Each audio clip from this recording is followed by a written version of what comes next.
So hello students. तो बेटा पिछले वीडियो लेक्चर में हमने क्या देखा था, सेल्फ इंडक्शन के प्रॉपर्टी के बारे में कि आखिरकार हमारा सेल्फ इंडक्शन क्या होता है। तो सेल्फ इंडक्शन तो आप समझ गए कि हमारा क्या है कि हमारा सिर्फ एक कॉइल है और एक कॉइल की वजह से हमारा उसमें आखिरकार हमारा एल कितना प्रोड्यूस हुआ और कितना वर्क डन हुआ या कितना एनर्जी स्टोर हुआ, ये तो हमने कैलकुलेट करना सीख लिया। अब हम देखते हैं म्यूचुअल इंडक्शन को।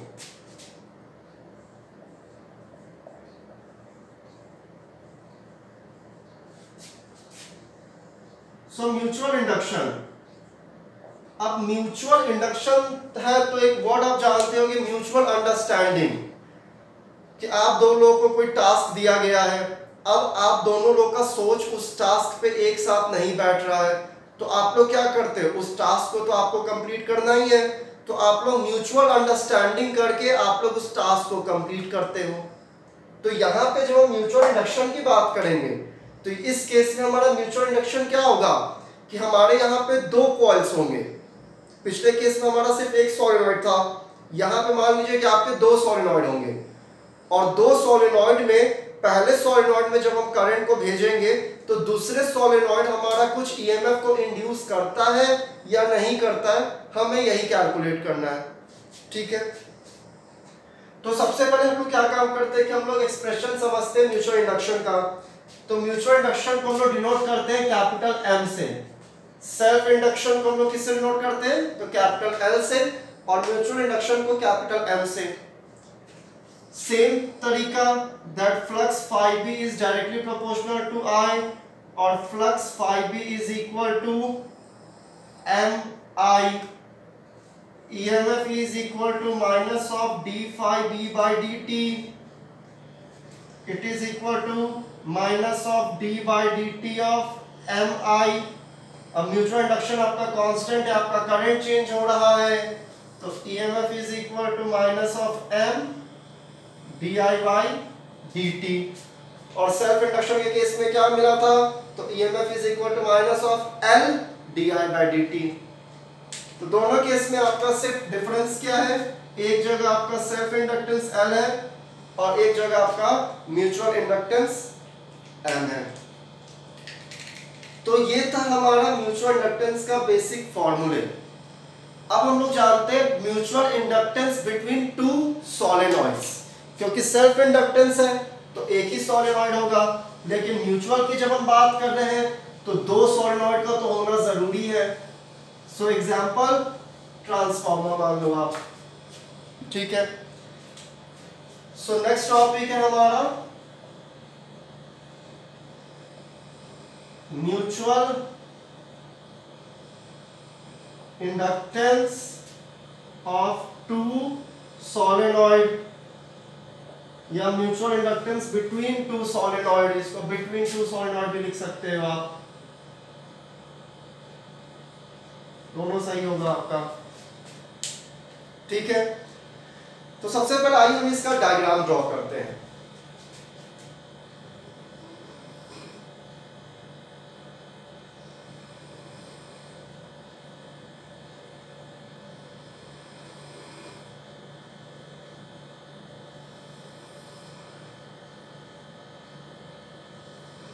ये हमारा की के है, ये हमारा प्राइमरी कॉइल P है।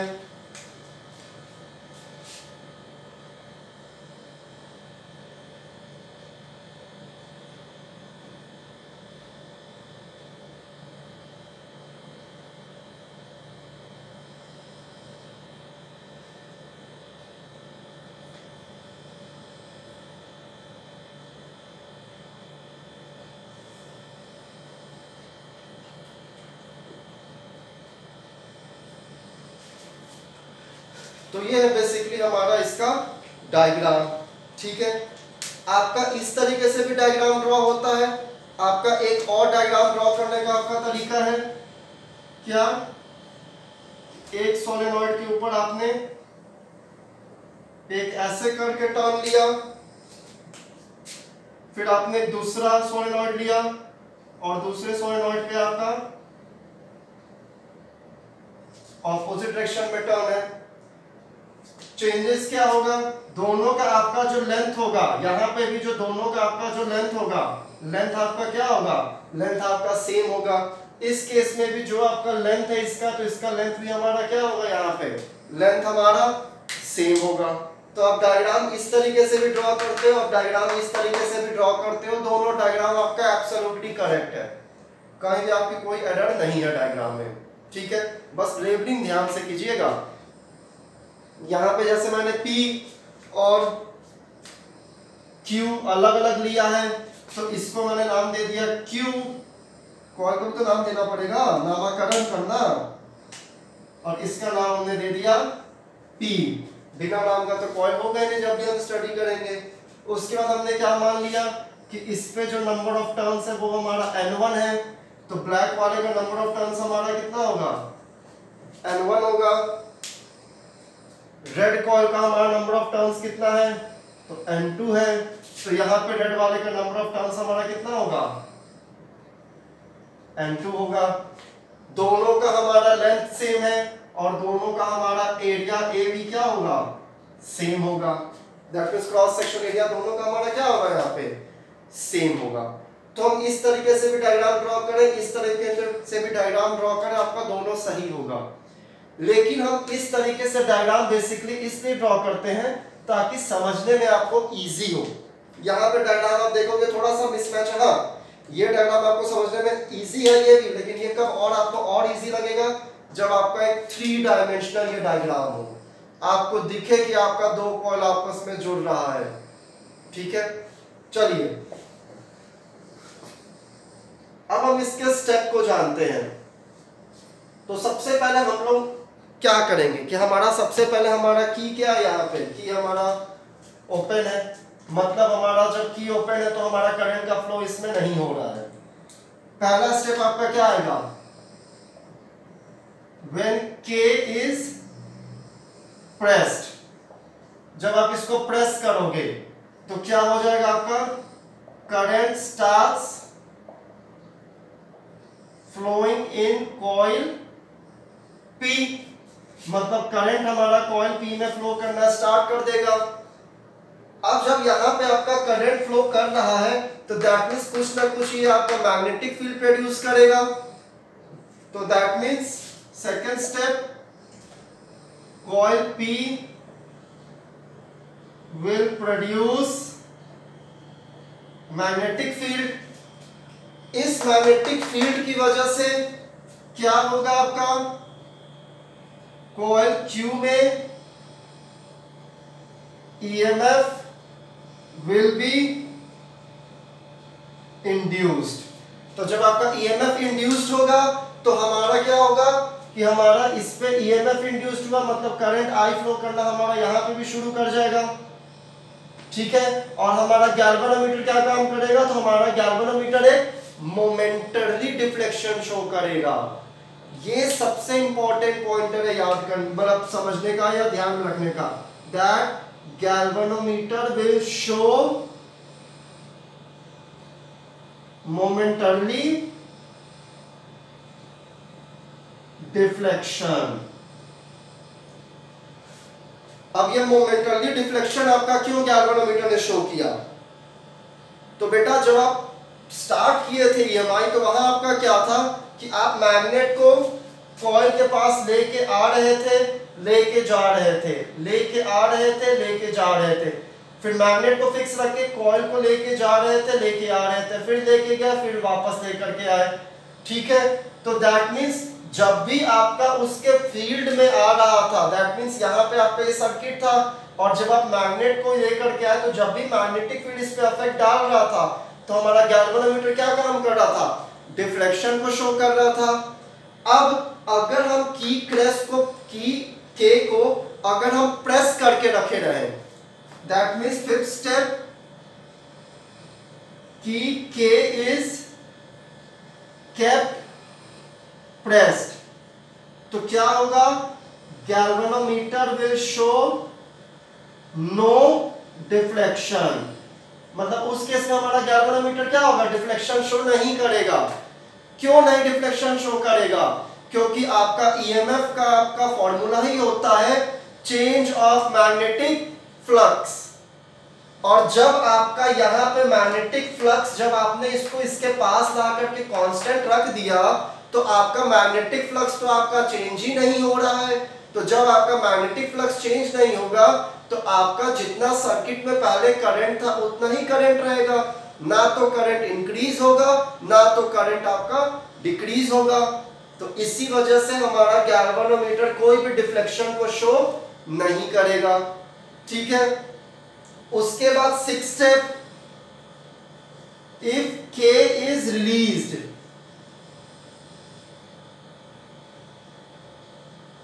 मतलब K की को अब आप फ्री छोड़ रहे हो, मतलब सर्किट को आप ओपन कर रहे हो, तो फिर से हमारा galvanometer will show a deflection. But इस बार डिफ्लेक्शन क्या होगा? इन ऑपोजिट डायरेक्शन, मतलब कि ऑपोजिट डायरेक्शन में हमारा गैल्वेनोमीटर डिफ्लेक्शन को शो करेगा। तो ये तो हमारा बस बेसिक प्रिंसिपल था कि आखिरकार इसमें हमारा करंट फ्लो किया, तो इसमें करंट फ्लो करने की वजह से आपका फ्लक्स चेंज हुआ, और फ्लक्स चेंज होने की वजह से आपका कॉइल Q में आपका ईएमएफ इंड्यूस हुआ, और ईएमएफ इंड्यूस होने की वजह से हमारे गैल्वेनोमीटर ने डिफ्लेक्शन शो किया। ठीक है, तो स्टेप्स अगर आपको कोई पूछे सिंपल तरीके से, इतना लंबा चौड़ा, तो ये आपका एक डेफिनेशन हो गया जो आप लिखते हो कॉपीज ऑफिस में 3 नंबर के क्वेश्चन में, अगर इस टाइप का आ गया, अगर किस्मत बहुत अच्छी है तो। लेकिन अगर आप नॉर्मली अगर आप इसको लिखोगे कि आपका स्टेप्स ओरिजिनली में बस आपका स्टेप्स क्या हो रहा है, अगर आपसे एक्सटर्नल ने या किसी फ्रेंड ने आपके पूछ लिया कि ऐसा कैसे हो रहा है, तो आप इसको कैसे समझाओगे? पहला step, current flows in coil P, ठीक है। दूसरा स्टेप, फ्लक्स चेंज। तीसरा step, EMF induce in coil Q। मतलब करंट फ्लो हुआ तो करंट फ्लो की वजह से आपका फ्लक्स चेंज हुआ, और फ्लक्स चेंज होने की वजह से कॉइल Q में हमारा EMF इंड्यूस हुआ, और EMF इंड्यूस हुआ दैट मींस करंट फ्लो करना शुरू हो गया हमारा कॉइल Q में भी। तो ये आपका सिंपल सा स्टेप है। ठीक है, अब हम बात करते हैं इसके डेरिवेशन की। तो आपको याद होगा जब मैंने आपको अभी इसके स्टार्टिंग में बताया था कि हम लोग का दोनों कॉइल्स का हमने लेंथ क्या लिया है, हमने लेंथ को सेम लिया है। ठीक है, तो चलिए अब हम लिखते हैं कॉइल P और कॉइल Q। ठीक है, कॉइल P का हमारा लेंथ कितना है? तो कॉइल P का हमारा लेंथ L है, कॉइल Q का हमारा लेंथ कितना है? तो इसका भी हमारा लेंथ कितना है? L है। इसका एरिया कितना है? A है। तो कॉइल Q का भी हमारा एरिया क्या है? A है। कॉइल P का नंबर ऑफ टर्न्स N1 है, तो कॉइल Q का नंबर ऑफ टर्न्स N2 है। यही है ना आपका?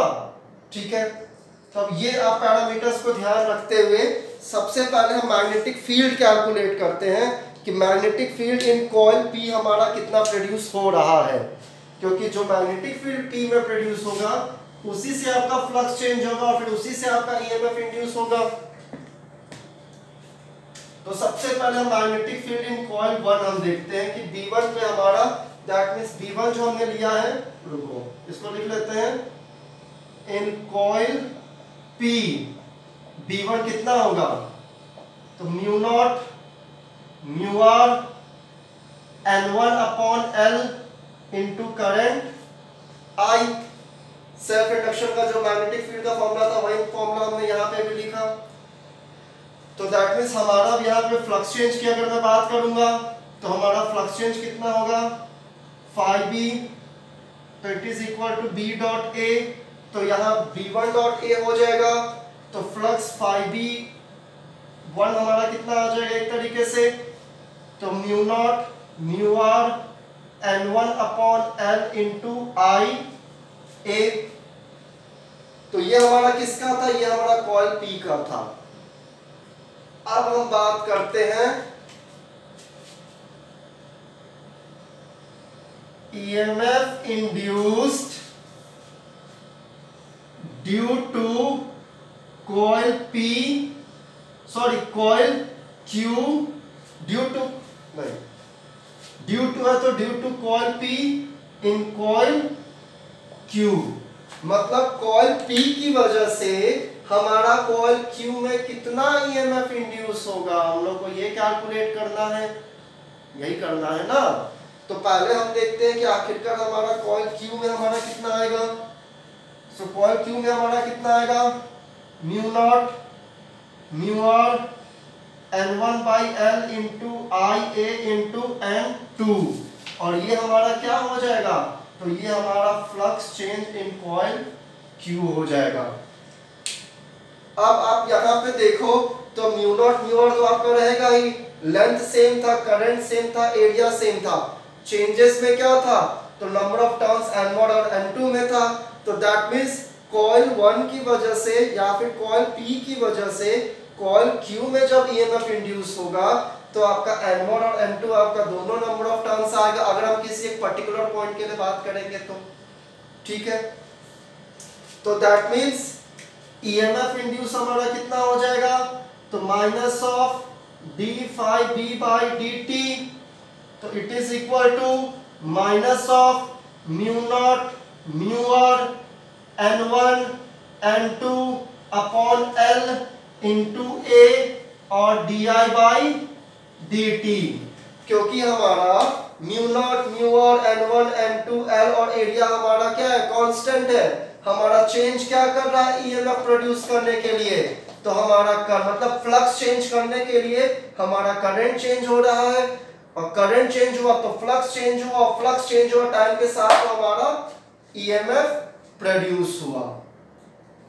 सिंपल सा रिलेशनशिप, करंट चेंज हुआ तो फ्लक्स प्रोड्यूस हुआ, फ्लक्स चेंज हुआ तो EMF प्रोड्यूस हुआ, ठीक है। तो हमें EMF हमें मिल गया, इसको हम मान लेते हैं इक्वेशन नंबर 1। अब मैं क्या करता हूं कि इस इक्वेशन को मैं कंपेयर करता हूं म्यूचुअल इंडक्शन के इक्वेशन से जो हमने पहले पढ़ा था। तो इस इक्वेशन को मैं ऊपर लिख देता हूं। तो इक्वेशन हमारा कितना आया है, E is equal to minus of mu naught mu r N1 N2 upon length L into A di/dt, यही आया है हमारा।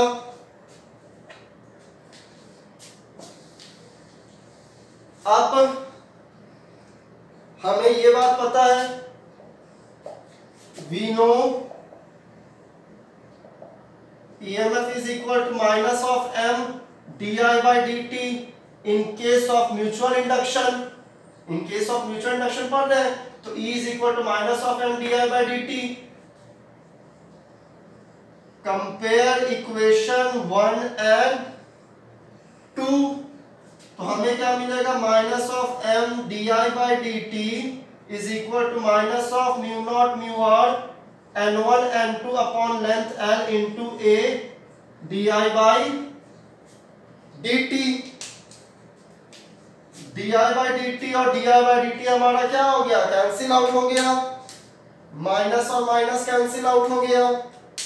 तो दैट मीन्स हमें म्यूचुअल इंडक्शन कितना मिलेगा, तो mu naught mu r N1 N2 A upon L। ये हमारा फॉर्मूला किसका है, तो ये फॉर्मूला है हमारा म्यूचुअल इंडक्शन कैलकुलेट करने का, ठीक है। अब मान लो कि आपको दोनों कंडीशंस, वैसे मान लो आपसे न्यूमेरिकल में आ रहा है और आपको ये वैल्यू अगर उस वक्त अगर आपको ध्यान में नहीं आ रहा है तो उस वक्त आप डेरिवेशन पूरा तो करोगे नहीं, पूरा डेरिवेशन तो आप करोगे नहीं। तो उस केस के लिए आपको सिंपल सा एक तरीका बता रहा हूं। सेल्फ इंडक्शन का फॉर्मूला हमारा क्या था, mu naught mu r N² into A, या फिर mu naught mu r small n capital N upon L into A, इसके साथ देखो म्यूचुअल इंडक्शन का formula mu naught mu r same है, एन स्क्वायर की जगह n1 n2 हो जाएगा upon length into area A होगा। तो दैट मींस आपका एक का फॉर्मूला अगर आपको याद है, ध्यान में आ गया, तो बस वहां सेल्फ इंडक्शन है तो n स्क्वायर कर दीजिए, अगर म्यूचुअल इंडक्शन है तो n1 n2 कर दीजिए, बाकी आपका सब कुछ सेम रहेगा। ठीक है स्टूडेंट्स, तो ये था आपका पूरा इलेक्ट्रोमैग्नेटिक इंडक्शन चैप्टर। तो ये आपका अगले क्लास में हम लोग स्टार्ट करेंगे ऑल्टरनेटिंग करंट। ठीक है, थैंक यू स्टूडेंट्स।